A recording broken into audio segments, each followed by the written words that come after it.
Hello, good morning everyone. Welcome to my YouTube channel University Talk with Riya. So today's is the day first, यानी आज से हमारा सारा कुछ start होने वाला है। जो मैंने प्लानर दिया था उसके अकॉर्डिंग ही हम चलने वाले हैं। तो आज डे फर्स्ट है। मैं सबसे पहले आपके साथ एक बार जो सिलेबस है वापस डिस्कस करूँगी, और मैंने उसका एक लूसिड फॉर्म में भी उसको किया है ताकि वो एक अरेंज्ड वे में हो, तो वो भी देखेंगे हम। तो चलिए स्टार्ट करते हैं। तो आज का हमारा सेशन रहने वाला है जेनेटिक्स के ऊपर। हमने 2 टॉपिक्स डिसाइड किया था करने के लिए। एक था हमारा, एक मिनट, एक हमने डिसाइड किया था हम जेनेटिक्स करेंगे, और दूसरा हमने डिसाइड किया था कि हम नॉन कॉर्डेट्स से स्टार्ट करेंगे। ठीक है, नॉन कॉर्डेट्स जो है एक खुद में ही उसका सिलेबस जो है बहुत क्लियरली मेंशन्ड है, तो आप कहीं से भी स्टार्ट कर सकते हैं। ऑल्दो मैं एक बार लास्ट में आपको वो भी बता दूंगी, लेकिन सबसे पहले हम जो है जेनेटिक्स की बात करते हैं। चलिए तो स्टार्ट करते हैं। तो जेनेटिक्स का ये सिलेबस है जो हमारे सिलेबस में मेंशन है। जेनेटिक्स का ये सिलेबस जो है यूपीएससी की वेबसाइट पे उनके सिलेबस फॉर्म में अपलोडेड है। साथ ही साथ मैंने आपको पढ़ाया है, और साथ साथ आपको ये टेलीग्राम पे भी मैंने प्रोवाइड कर दिया है, सो आप वहाँ से भी ले सकते हैं, देख सकते हैं। तो जेनेटिक्स में सबसे पहला है हमारा modern concept of gene, split gene, genetic regulation, genetic code.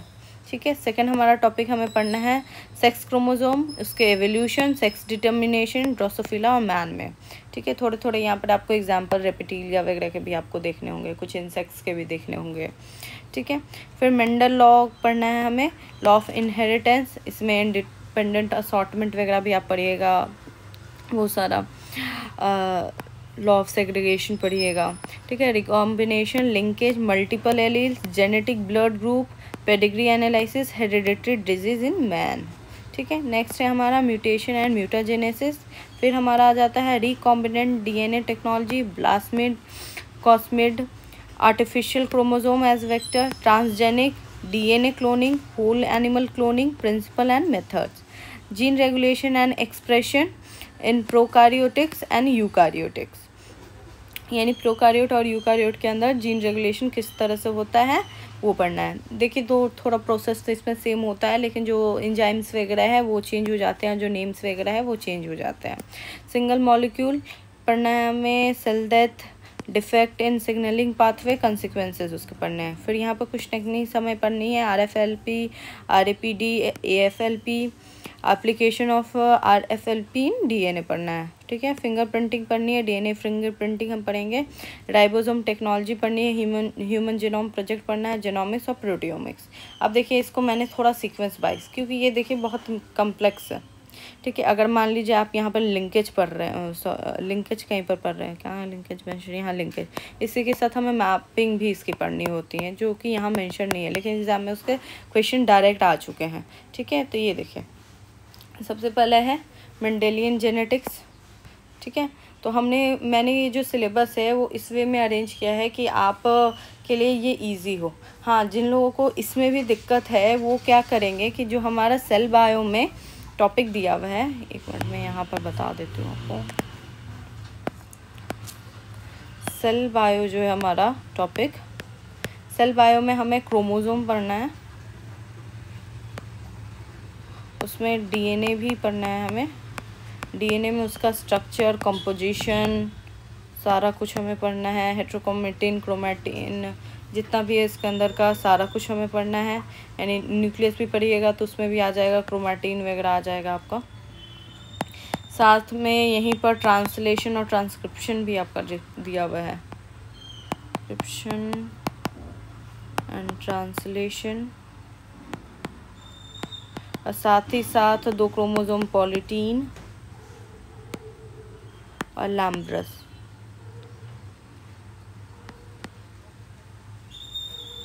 ये सारी चीज़ें आपको सेल बायो के अंदर पढ़नी है।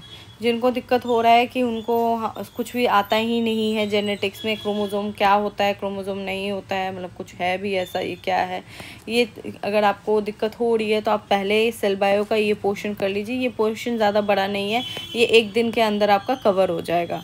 ठीक है, इसके बाद हम करें, और सेल बायो में ही आपको यहीं पर आपको जीन जो फैक्टर वगैरह है मेंडेलियन में, जैसे जीन को फैक्टर बोलते हैं, ये सारी चीज़ें आपको यहीं पर पता चल जाएगी। उसके अलावा आपको यहाँ पर एक पोर्शन और है जो पता चलता है, वो क्या है, हाँ, अगर इसके बाद भी ये भी आपको नहीं समझ आ रहा है तो आपको स्टार्ट करना चाहिए मियोसिस और माइटोसिस से। ठीक है, अब ये पूछेगा ये क्या है, मियोसिस माइटोसिस, यानी आपको सेल साइकिल से स्टार्ट करना चाहिए। ठीक है, सेल साइकिल से स्टार्ट करना चाहिए ताकि आपको थोड़ी थोड़ी सारी चीज़ें समझ आए, कहाँ पर क्या क्रोमोसोम किस तरह से डुप्लीकेट कर रहा है, क्योंकि क्रॉसिंग वगैरह पड़ेगा तो उसमें पैचेटिन वगैरह स्टेज का काम होगा। जितना हमारा है, जैसे प्रोफेज 1 है, प्रोफेज 1 को 5 पार्ट में डिवाइड किया गया है। प्रोफेज हो गया, प्रोफेज 1 को 5 पार्ट में डिवाइड किया गया है, जो कि है leptotene, zygotene, pachytene, diplotene and diakinesis. तो इनका रोल भी आपको पढ़ना है स्पेसिफिकली। तो ये सारी चीज़ें अगर आपको नहीं आ रही तो आप यहाँ से स्टार्ट कीजिए कि मैम मुझे कुछ भी नहीं आ रहा है जेनेटिक्स में, देन आप लोग यहाँ से स्टार्ट कर लीजिए। ऐसे यहाँ से स्टार्ट करना भी बुरा नहीं है, क्योंकि अगर आप यहाँ से स्टार्ट कीजिएगा तो आपको सेल बायो में कम चीज़ें पढ़नी होंगी। ठीक है, नेक्स्ट चलते हैं। हमने जो अरेंज वे में किया है, देखिए अरेंज इन सीक्वेंस। देखिए सबसे पहले जो ये सारे टॉपिक्स हैं मैंने उसको थोड़ा अरेंज्ड वे में किया है। जैसे हमने सबसे पहले रखा है Mendelian genetics and related concept. Mendelian genetics में आपको क्या पढ़ना है, लॉ ऑफ इनहेरिटेंस पढ़ना है, मल्टीपल एलील्स का कंसेप्ट पढ़ना है, जेनेटिक्स ऑफ ब्लड ग्रुप पढ़ना है, पेडिग्री एनालिसिस पढ़ना है और हेरिडिटरी डिजीज इन ह्यूमन पढ़ना है। ठीक है, आप यहाँ पर देखिएगा मेंडल लॉ ऑफ इनहेरिटेंस, इसमें आपको जैसे सेग्रीगेशन का जो लॉ है वो पढ़ना है, इंडिपेंडेंट असॉर्टमेंट का पढ़ना है, फेनोटिपिक जीनोटिपिक रेशियोज पढ़ने हैं। ठीक है, इसी में आपको बैक क्रॉस, टेस्ट क्रॉस,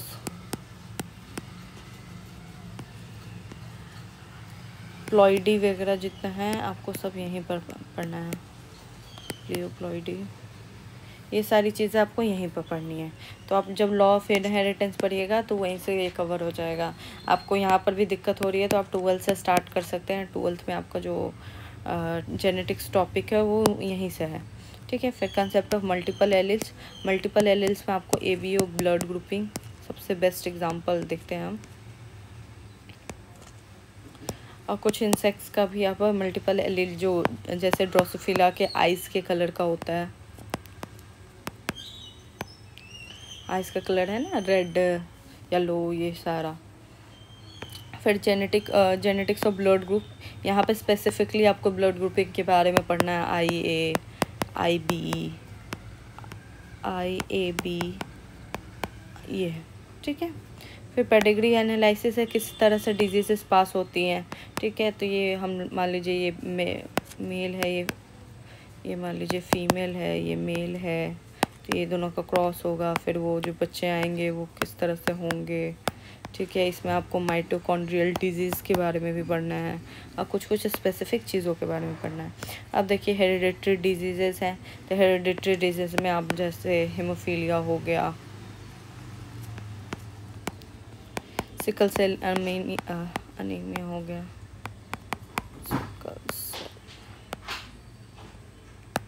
ठीक है, इसी तरह से और डिजीज़ेस हैं आपको पढ़नी है। फिर आ जाता है linkage and crossing over. Linkage and crossing over में आप पढ़ते हैं जेनेटिक लिंकेज, लिंकेज मैपिंग, और उसके अलावा concept of recombination and crossing over, sex chromosome and sex determination. यहाँ पर थोड़ा स्पेलिंग गलत है तो आप करेक्ट कर लीजिएगा इसको, एक मिनट, यहाँ पर डिटर्मिनेशन है। ठीक है, उसके अलावा पढ़ना है आपको एवोल्यूशन पढ़ना है, और एवोल्यूशन पढ़ना है सेक्स क्रोमोसोम में, सेक्स डिटर्मिनेशन और मैकेनिज्म इन ड्रोसोफिला और ह्यूमन बीइंग। इसको भी थोड़ा डिटेल में बता देती हूँ। जेनेटिक लिंकेज आप पढ़िएगा, इसमें आपको इस तरह से जो 2 जीन होता है एक साथ अरेंज होता है, तो यहाँ पर जो फॉर्म होगा वो लिंकेज होगा। जब जेनेटिक मटेरियल जो है पास ऑन कर जाता है या एक्सचेंज हो जाता है तब हम उसको क्रॉसिंग ओवर कहते हैं। ठीक है, तो ये सारी चीज़ें वहाँ पर पढ़िएगा। सेक्स डिटर्मिनेशन, सेक्स क्रोमोसोम और सेक्स डिटर्मिनेशन पढ़ना है।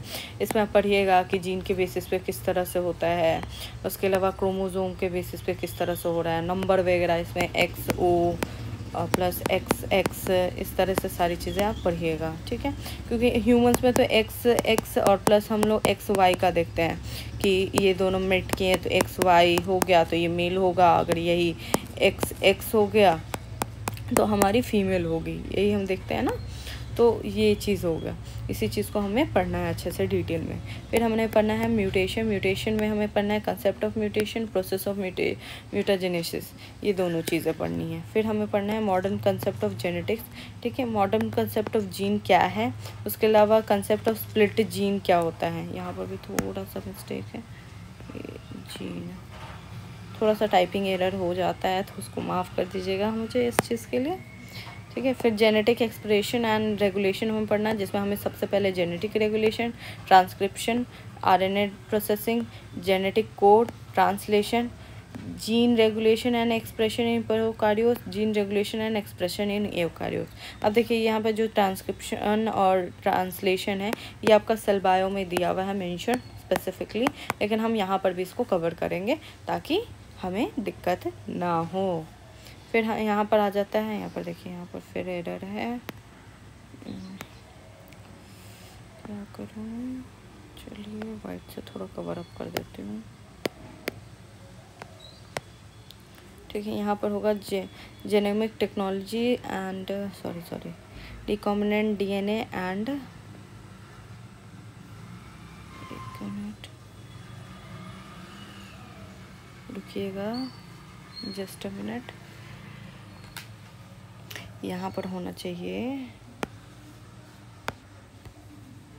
रिकॉम्बिनेंट DNA, सॉरी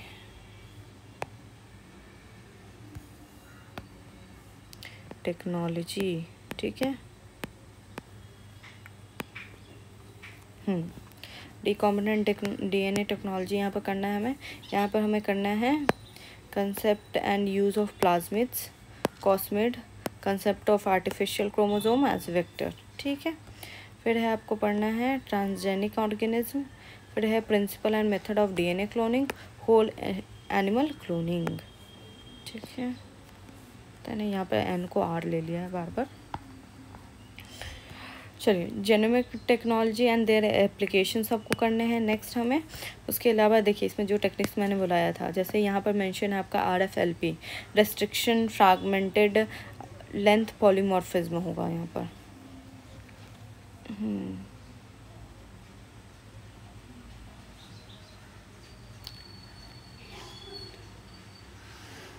मैं थोड़ा ठीक कर देती हूँ आपका, फिर से वाइट लेके, ठीक है। बस यही है, कोई मिस्टेक नहीं है इसमें, ये थोड़ा सा एरर ले लिया और कुछ नहीं है। Restriction fragment length polymorphism. Next है हमारा random amplification of polymorphic DNA, ठीक है। नेक्स्ट है हमारा amplified fragment length of polymorphism. देखिए यहाँ पर आप कंफ्यूज नहीं होइएगा, क्योंकि दिया हुआ है जैसे लग रहा है कि सेम है, यहाँ पर थोड़ी सी डिफरेंस है। यहाँ पर रेस्ट्रिक्शन है, यहाँ पर एम्प्लीफाइड है। देखिए एक स्पेसिफिक मेंशन था amplification of RFLP in DNA fingerprinting, ठीक है। उसके अलावा हमें पढ़ना है डाइजोम टेक्नोलॉजी, ह्यूमन जीनोम प्रोजेक्ट, जो कि आपको बहुत इंपॉर्टेंट है। ये आपके GS3 में साइंस एंड टेक पोर्शन में भी आपके काम आएगा। फिर है जीनोमिक्स एंड प्रोटियोमिक्स। फिर है सेलुलर सिग्नलिंग हमें पढ़ना है, जिसमें सिग्नल मॉलिक्यूल्स, उसके अलावा सेल डेथ प्रोसेस है हमारा, सेल डेथ प्रोसेस और defect in signalling pathway and their consequences. यही है हमारा टोटल सिलेबस। इसी के साथ हमारा टोटल सिलेबस कंप्लीट होता है। जब आप इसको स्टार्ट कर रहे हैं, जैसे मान लीजिए आप आज इसको देने वाले हैं, जैसे मैंने आपको लास्ट वीडियो में ही बता दिया था कि किस तरह से आपको पढ़ना है, तो मैं एक बार फिर से बता दे रही हूँ। जैसे आपने 4 आवर्स रखे हैं जूलॉजी के लिए, जिसमें मान लीजिए आप 2 आवर्स जेनेटिक्स को दे रहे हैं, ठीक है। तो आप ऐसे नहीं कीजिएगा कि स्टार्ट कर दिया। मान लीजिए आज जो 2 आवर्स जेनेटिक आप बेसिक्स को देना चाहते हैं, तो बेसिक्स में आप कैसे दीजिएगा। बेसिक्स में आप सबसे पहले थोड़ा सा सेल में न्यूक्लियस को पढ़ लीजिए। ऐसे आपको ये चीज़ें पता होंगी ना, आपने किया है तो थोड़ा सा आप डिटेल ले लीजिए और सेल साइकिल एक बार देख लीजिए।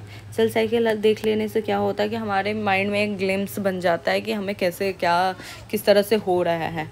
ये कंप्लीट हो जाने के बाद आप क्या कीजिएगा कि क्रोमोज़ोम थोड़ा पढ़ लीजिए ताकि आपको कोई दिक्कत ना हो, थोड़ी भी दिक्कत ना हो। क्रोमोज़ोम पढ़ने के बाद आपको ये सारे टॉपिक बहुत ईजी हो जाएंगे। इसमें सेंट्रल डोग्मा नाम का जो प्रोसेस है वो कर लीजिए, जिसमें आपका कवर हो जाएगा ट्रांसक्रिप्शन, ट्रांसलेशन, किस तरह से प्रोटीन फॉर्मेशन हो रहा है, आरएनए, मैसेंजर आरएनए, ये सबका क्या रोल है, ये सारी चीज़ें आपको इसी प्रोसेस में पता चल जाएगी। और सेंट्रल डोग्मा को करने बाद आप डायरेक्ट यहाँ पर आ सकते हैं पढ़ने के लिए। और आप चाहते हैं कि नहीं मैम मैं थोड़ा और डिटेल में करूँगा, तो इसमें ट्रांसक्रिप्शन और ट्रांसलेशन जो टॉपिक है वो आप कर लीजिए, जिससे आपको बहुत ईजी हो जाएगा। यहीं पर आप कीजिएगा ना तो आपको ये क्या कहते हैं जेनेटिक कोड के बारे में भी पता चल जाएगा। अब ये जेनेटिक कोड क्या है, जैसे हम लोग CAA इस तरह से कोड बनता है ना 3 डिजिट्स का, ठीक है। ये किस बेसिस पे बनता है, जैसे आपका DNA में जो एलिमेंट्स है थायमीन वगैरह ये सारी, ठीक है। जैसे RNA और ये DNA में क्या डिफरेंस हो जाता है, थायमीन और यूरासिल का ही डिफरेंस हो जाता है। तो ये सारी चीज़ें आपको पढ़नी है, ठीक है। ये कीजिएगा, इससे आप स्टार्ट कीजिए, आपके लिए बहुत इजी हो जाएगा। अब आप अगर मैंने जैसे बताया था कि मैं आपको बताऊंगी आपके किसके, एक मिनट, आपको नॉन कोऑर्डिनेट्स के बारे में बता देती हूँ, ठीक है। अब नॉन कोऑर्डिनेट्स में चलते हैं। तो नॉन कोऑर्डिनेट्स का हमने सिलेबस देखा हुआ है। सिलेबस में हमारा सबसे पहले क्लासिफिकेशन से ही स्टार्ट किया हुआ है, ठीक है। क्लासिफिकेशन में अगर हम स्टार्ट कर रहे हैं तो फिर हम कोई भी एक एनिमल ले सकते हैं। मान लीजिए आप क्लासिफिकेशन से स्टार्ट कर रहे हैं तो आप प्रोटोजोआ से स्टार्ट कर दीजिए, या फिर आप डायरेक्ट क्लासिफिकेशन स्टार्टिंग से स्टार्ट कीजिए। जैसे हम पढ़ते हैं RH विटेकर का क्लासिफिकेशन, जिसको हम 5 किंगडम क्लासिफिकेशन भी कहते हैं, ठीक है। 5 किंगडम क्लासिफिकेशन। अब हम लोग न्यू डोमेन में यानी 3 डोमेन क्लासिफिकेशन पढ़ते हैं, जिसके बेसिस पे हम सारा कुछ करते हैं। तो ये हो गया, यहाँ से आप स्टार्ट कर सकते हैं। नहीं तो आप चाहते हैं कि मैं डायरेक्ट एनिमल से स्टार्ट करना चाहता हूँ, तो आप प्रोटोजोआ से स्टार्ट करना चाहते हैं कर सकते हैं। प्रोटोजोआ में जैसे आपको पैरामीशियम पढ़ना है, ठीक है, तो पैरामीशियम से आप स्टार्ट कर सकते हैं। तो वहाँ से स्टार्ट कीजिए। प्रोटोजोआ में सबसे पहले इसके बेसिक कैरेक्टरिस्टिक को कर लीजिए। इसमें अगर कोई क्लासिफिकेशन है वो कर लेंगे। जैसे ये यूनिसेलुलर होते हैं ना, तो ये सारी फीचर्स इनके मेंशन कर दीजिए। और उसके अलावा फिर क्लासिफिकेशन हो गया, और उसके अलावा उसमें जो स्पेसिफिक एनिमल्स हैं। और मान लीजिए आप पैरामीशियम स्टार्ट कर रहे हैं, तो पैरामीशियम को आपको कैसे कवर करना है। पैरामीशियम में सबसे पहले क्लासिफिकेशन कीजिएगा, फिर उसका जनरल मॉर्फोलॉजी कीजिएगा, फिर उसमें जो स्पेसिफिक फीचर्स हैं वो कीजिएगा। उसमें स्पेशली तो उसका रिप्रोडक्शन और जितने भी साइकिल्स हैं इसके अंदर में, यानी उसके जो फंक्शंस हो गए मेनली, ठीक है, उनके बेसिस पे आप सारा कुछ करते जाइएगा, ठीक है। इस तरह से आपका आई थिंक एक टॉपिक, मान लीजिए आज आप प्रोटोजोआ कर रहे हैं, प्रोटोजोआ में एटलीस्ट आप 2 एनिमल तो कर ही लीजिएगा। पैरामीशियम मान लीजिए, फिर मोनोसिस्टिस है वो कर लीजिएगा, ठीक है। तो आपका एक एक दिन कर करके ये कंप्लीट हो जाएगा। आपको कोई प्रेशर नहीं लेना है, आप कर लीजिएगा, ठीक है। इसी के साथ मैं एंड करती हूँ इस वीडियो का। And thank you so much मेरे साथ जुड़े रहने के लिए। Thank you.